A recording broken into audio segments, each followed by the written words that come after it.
في حاجات في حياتنا بنفكر إنها عادية، لكن الحقيقة إنها ممكن تكون السبب في تعبك وضيقك وإحساسك إنك مش مرتاحة من غير ما تعرفي ليه. الغريب إن أغلب الناس بتعيش سنين كاملة وهي مش واخدة بالها منها أصلا. في الفيديو ده هقولك على حاجة بسيطة جدا، بس أول ما تفهميها هتبدأي تشوفي حياتك بشكل مختلف تماما. فخليكي معايا للآخر، لأنك ممكن تلاقي الإجابة اللي بتدوري عليها. ولو حابة يوصلك كل المحتوى اللي يساعدك تفهمي نفسك وحياتك بشكل أعمق، ما تنسيش تنضمي لعيلتنا وتحطي اللايك القمر بتاعك واشتركي في القناة عشان يوصلك كل جديد. خليني أسألك سؤال غريب شوية. عمرك فكرتي إن بيتك ممكن يكون السبب في ضيق رزقك؟ مش بس الفلوس، لكن رزق الراحة، رزق الصحة، رزق العلاقات الهادية، حتى رزق الطاقة اللي بتخليكي تقدري تكملي يومك. احنا طول الوقت بندور على أسباب الضيق بره، مرة نقول الظروف، مرة نقول الناس، مرة نقول الحظ، لكن قليل جدا لما نبص على المكان اللي عايشين فيه كل يوم ونربط ده بالرزق. الحقيقة إن المكان ليه تأثير قوي جدا على نفسيتنا وعلى إحساسنا بالوفرة أو الضيق. والنهاردة هحكي لك حاجات بسيطة جدا لكن تأثيرها كبير، حاجات لو غيرتيها في بيتك ممكن تلاحظي فرق في طاقتك، في أعصابك، حتى في إحساسك بالبركة. فخلينا نتكلم بصراحة شوية. إزاي بيتك ممكن يأثر على الرزق والبركة في حياتك، وليه البيت أصلا ليه علاقة بالرزق؟ قبل ما نتكلم عن البركة لازم نفهم حاجة مهمة. البيت هو المكان اللي جهازك العصبي بيحاول يرتاح فيه. ولو البيت فيه دوشة، كركبة، هوا مكتوم، مليان طاقة سلبية، العقل بيبقى طول الوقت في حالة توتر. والإنسان المتوتر بيفقد التركيز، بيفقد الصبر، وبيفقد القدرة على استقبال الفرص. عشان كده أحيانا المشكلة مش بتبقى في قلة الرزق، المشكلة إننا مش في حالة نفسية تسمح باستقباله. في رزق أكبر وأحلى من الفلوس. مش كل الرزق في الحياة فلوس وبس. في ناس عندها فلوس كتير لكن مفيش راحة ولا بركة، وفي ناس تانية بسيطة جدا لكن بيتها مليان دفى وبركة وسكينة. وده الفرق بين رزق الفلوس ورزق البركة في الحياة عموما. عارفة ساعات كتير بلاحظ إن في ناس ممكن يكون معاهم فلوس كتير لكن مفيش راحة، في خناقات، في ضغط، توتر، إحساس إن الحياة تقيل، لدرجة إنهم مكنزين الفلوس ومش عاوزين يستمتعوا بأبسط الأشياء في الحياة، فاقدين متعة الفرحة والبركة ومركزين على رزق الفلوس بس. ورغم كده مش بيبقوا مبسوطين برضو. وفي بيوت تانية بسيطة جدا ويمكن الدخل قليل فيها، لكن فيها سكينة ودفء وونس ببعض، فيها إحساس إن ربنا مبارك في كل حاجة، وإن طول ما إحنا عايشين مبسوطين ومتدفيين ببعض هو ده أكبر رزق. وهنا بقى لازم نفهم الفرق بين الرزق والبركة في الرزق. ممكن يكون رزقك فلوس، وظيفة، بيت، أكل، لكن البركة هي إن القليل يكفي، القلب يبقى مرتاح، المشاكل ما تكسركيش، شريك حياة يقف معاكي في وش الدنيا. عشان كده ممكن تلاقي حد دخله بسيط لكن حياته ماشية، وحد تاني دخله كبير لكن دايما حاسس بضيق وإنه مش مبسوط. حتى يقولك بالبلدي تحس إن الفلوس ما فيهاش بركة. عرفتي بقى إن البركة في الرزق أهم من الرزق نفسه؟ لأن البركة مش رقم في الحساب، البركة حالة في الحياة. ركزيلي شوية. الطاقة السلبية في البيت. البيت اللي جواه ست سايباه مهمل بيتحول لمكان تقيل، حاجات مكسورة، كركبة في كل مكان، مفيش نور، مفيش تهوية، مفيش حركة. تحسي إن المكان واقف ميت مفيهوش روح.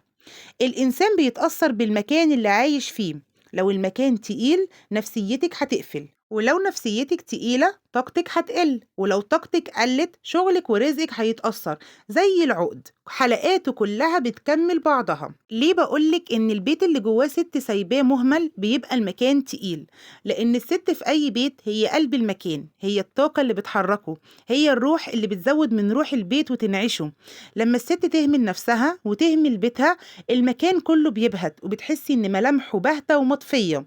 لكن لو الست رجعت تهتم بالمكان حتى لو بإمكانيات بسيطة، البيت بيتغير، ريحة البيت وشكله، وحتى إحساس الناس اللي داخلة البيت ده، كل حاجة بتتبدل. طب إزاي أدخل البركة بيتي حتى لو الرزق قليل؟ زي ما اتفقنا إن البركة مش في الفلوس وبس، كل اللي محتاجاه نية صافية، حب وعطاء من جواكي للي عايشين معاكي. لو انت تعرفي إنك المسؤولة عن لم الأسرة وإن كل أطرافها يحبوا بعض ويتونسوا ببعض. كمان محتاجة نظافة للمكان وتنظيم، وإنك تشكري في بيتك حتى لو بسيط، تحافظي عليه حتى لو صغير، ويبقى فيه ذكر لله. كلمة طيبة بين اللي عايشين، طاقة هادية. الراحة هي أول علامة من علامات البركة. ساعات كتير بنقفل أبواب البركة بإيدينا من غير ما نحس، لما نحول بيتنا لشيء ميت طول الوقت مكركب، ضلمته غالبة عليه، هواه مكتوم. الطاقة الراكدة دي بتعمل إحساس بالتقل، والتقل بيترجم لضيق. مش شرط ضيق مادي، ممكن يكون ضيق في الأعصاب والعلاقات أو في الإحساس العام بالحياة. كمان نقطة مهمة جدا ويا ريت تصحصحي معايا فيها شوية، من الحاجات المهمة قوي اللي بتقفل أبواب البركة في البيت النية الخبيثة بين أفراده. هقولك إزاي. أحيانا المشكلة مش في البيت ولكن في الطاقة اللي إحنا بنحطها فيه. خليني أقولك حاجة بصراحة وأنا بقولها بحب مش بلوم، بس لو سمعتيني وحسيتي بأي غلطة من النوعية أرجوكي ارجعي فورا وصلحي الدنيا. البيت بيتأثر بأخلاق وسلوك الناس اللي عايشين فيه، خصوصا الأم. هي قلب البيت، عمود البيت، الطاقة اللي بتلف فيه طول اليوم. أحيانا الست من غير ما تقصد، وأنا هنا بكلم حبيبتي اللي ما تقصدش، هي اللي ممكن تقفل البركة في بيتها بإيديها. إزاي يا ميرا؟ هقولك حالا، ده انت حبيبتي. سلوكيات تبان صغيرة ممكن تحولي بيتك بيها لمقبرة. اللي عايشين فيها روحهم زاهدة في الحياة. أول حاجة، إشعال المشاكل بين الأولاد. لما الأم تفضل تقارن، ده أشطر، ده فاشل، ده المفضل، المقارنات بتزرع غيرة في القلوب، والبيت بدل ما بيبقى مكان أمان بيكون ساحة منافسة وخناقات، والسلام اللي في البيت بيبدأ يختفي. تاني حاجة، الكلام السيء عن الناس. في بيوت كتير القعدة الأساسية فيها كلام عن فلانة، تريقة عن علانة، تقليل من حد، لدرجة إن ممكن تاخد حد من ولادها وتتكلم عليه وحش مع ولد تاني من ولادها برضه وتكرههم في بعض. ومش بعيد إن ممكن تستلم ولد شوية بنفس الكلام وترجع تقوله للتاني. ماشيين بمبدأ فرق تسد، عشان المهم هي اللي تفضل محور البيت، وإن كل ولد من ولادها يحبها هي لوحدها، وهي مفكرة إن كده بتعمل الصح. لكن طبعا ده غلط جدا. أهم حاجة هم يحبوا بعض. إحنا مش بنجيب ولاد عشان المهم إن هم يحبونا، إحنا بنجيب ولاد وعزوة عشان هم يحبوا بعض وإيديهم تبقى في إيد بعض. من أكتر الحاجات اللي تفرحنا ويبرونا بيها إن هم يكونوا سند وظهر البعض دايما. صدقيني هي دي الثمرة اللي هتجنيها من زرعتك الجميلة. ما تزرعيش شوك وكره وتستني انك هتحصدي وردة جميلة، انت في الاخر هتلاقي زرعتك عبارة عن صبار كله شوك. ازرعي ورد جميل عشان تحصدي كمان ثمار جميلة. خلي بالك الكلام مش بسيط، بالعكس ده بيخلق طاقة تقيلة جدا بين الأشخاص وللمكان كمان، لأن اللسان لما بيتعود على الكلام السلبي القلب بيتعود على الضيق. تالت حاجة من أسباب إن الست تقفل أبواب البركة بإيديها الإهمال. وزي ما اتفقنا مش بس في ترتيب البيت، إهمال النفس أقوى وأصعب. في ستات كتير بتمر بظروف صعبة وده مفهوم، وانا هنا في قناتي بتكلم من ارض الواقع زي ما قلتلك في اول فيديو، مش جاية ماسكة ورقة وقلم وبقولك ان الدنيا وردي وروحي اجري على البحر ولا انزلي جيم.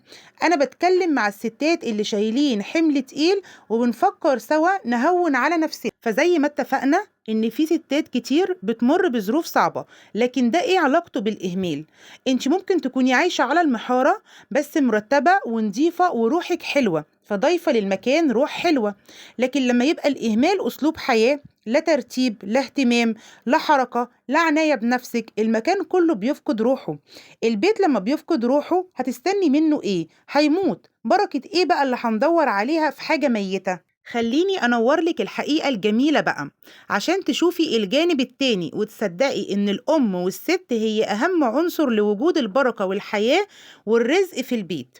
نفس الست اللي ممكن بإيديها تقفل أبواب البركة هي برضو اللي ممكن تفتحها تاني. طب إزاي؟ ببساطة جدا، كلمة طيبة، نية حسنة، مفيش سوء ظن. بصي العكس تماما، عدل بين الأولاد، جمعهم ولم شملهم على بعض، والله ده بفلوس الدنيا كلها. ده الميراث الحقيقي اللي تسيبوه لأولادكم في الزمن ده. البيت الملموم رزق كبير، الذكر في المكان، القلب اللي عاوز يدي مش بيفكر في نفسه وبس.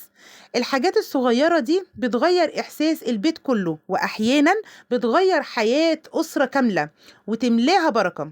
البركة بتحب الصوت الطيب. في حاجة ناس كتير مش واخدة بالها منها، الصوت اللي بيملى البيت. في بيوت طول الوقت فيها صراخ، شكوى، خناقات، صمت تقيل والجو كله متوتر. وفي بيوت تانية تسمعي فيها ذكر، قرآن، دعاء، كلام طيب وحب وضحك بين أهل البيت. الصوت الطيب بيغير إحساس المكان وبيملاه بركة. حتى كل العلماء أجمعوا إن الأصوات الهادية بتقلل التوتر في الجسم. فجربي كده مرة في اليوم، اقعدي اقري أذكارك بصوت هادي أو الورد بتاعك، وشغلي على طول القرآن في البيت. هتحسي إن الجو كله بقى أخف. كمان البركة بتحب العطاء. من أكتر الحاجات اللي بتفتح البركة في البيت هو العطاء، حتى لو حاجة بسيطة. في بيوت بتفضل قافلة على نفسها، خوف من الفقر، خوف من المستقبل، لكن الحقيقة إن العطاء بيفتح باب رزق غريب، حتى لو بحاجة بسيطة، صدقة صغيرة، هدية بسيطة لحد محتاجها. الحاجات دي بتخلق إحساس بالوفرة، وكأن البيت بيقول للحياة أنا مش خايف، أنا قادر أدي. واللي بيدي بيرجع له أكتر. يمكن الكلام ده يبان بسيط، لكن البيوت اللي فيها بركة مش بالضرورة تبقى أكبر بيوت ولا أغلى أساس، ولكن هي البيوت اللي فيها نية طيبة، قلب راضي، مكان بيتعامل باحترام. خليني أقولك بقى إيه هي العلامات اللي تدل إن بيتك فيه بركة وراحة. البركة مش حاجة بتتشاف بالعين، ولكن بتتحس بالقلب. أول حاجة إنك تحبي ترجعي البيت، مش عشان متعودة عليه، ولا عشان مش بتحبي تخرجي، ولا عشان ملكيش مكان تروحيه غيره، ولكن بتحبي ترجعي له عشان هو ملجأك، أمانك، مش مكان هروب. مجرد ما تدخلي البيت تحسي إنك ارتحتي. تاني علامة على وجود البركة في البيت في هدوء حتى وقت المشاكل. بمعنى إني لازم أكون صريحة معاكي، مفيش بيت مفيهوش مشاكل، بس من علامات البركة إن المشاكل ما تكسرش البيت. في احترام، في أسلوب للكلام حتى وقت المشادة، في محاولة للصلح. الهدوء ده علامة صحة. تالت حاجة، احتياجات البيت دايما مكفية، حتى لو بسيطة بس مكفية. عارفة لما تقولي أنا جبت كذا، دفعت كذا، والدروس ورمضان والمدارس والعيد والمرتب معرفش مقضي ده كله ازاي. هي دي البركة يا ست الستات. رابع علامة، ذكر الله من أفراد الأسرة كلها، وإن دايما على لسانكم الحمد لله. حتى لو عديتوا بظروف صعبة، الذكر بيعمل سكينة مش أي حاجة بتقدر تعملها. خامس علامة، إن لما يجيلك ضيف يحس بالراحة ويقولك جملة بسيطة قوي، أنا حاسس إني في بيتي. وده أكبر دليل على بركة المكان والطاقة الإيجابية اللي فيه. وخليكي دايما فاكرة إن كل يوم جديد في فرصة نصلح من أخطائنا، فرصة نبتسم في وش بعض، فرصة نختار الأفضل، ونبدأ حتى لو بحاجة صغيرة تغير حياتنا للأحسن بقرارات بسيطة. أهم حاجة، خلي الطاقة جواكي وحواليكي إيجابية، خلي قلبك مرتاح، خلي طريقك مفتوح للحب والعطاء. ساعتها مش بس هتحسي بالبركة في البيت، كمان هتحسي بسعة في الرزق هتعجبك وهتبسطك وتخليكي من جواكي راضية عن نفسك قبل أي حاجة. لو حبيتي الفيديو بتاع النهاردة ما تنسيش اللايك واشتركي معايا عشان نكمل سوا في أفكار أقوى وأعمق، وأشوفكم قريب في فيديوهات أقرب لقلوبنا. وسلام.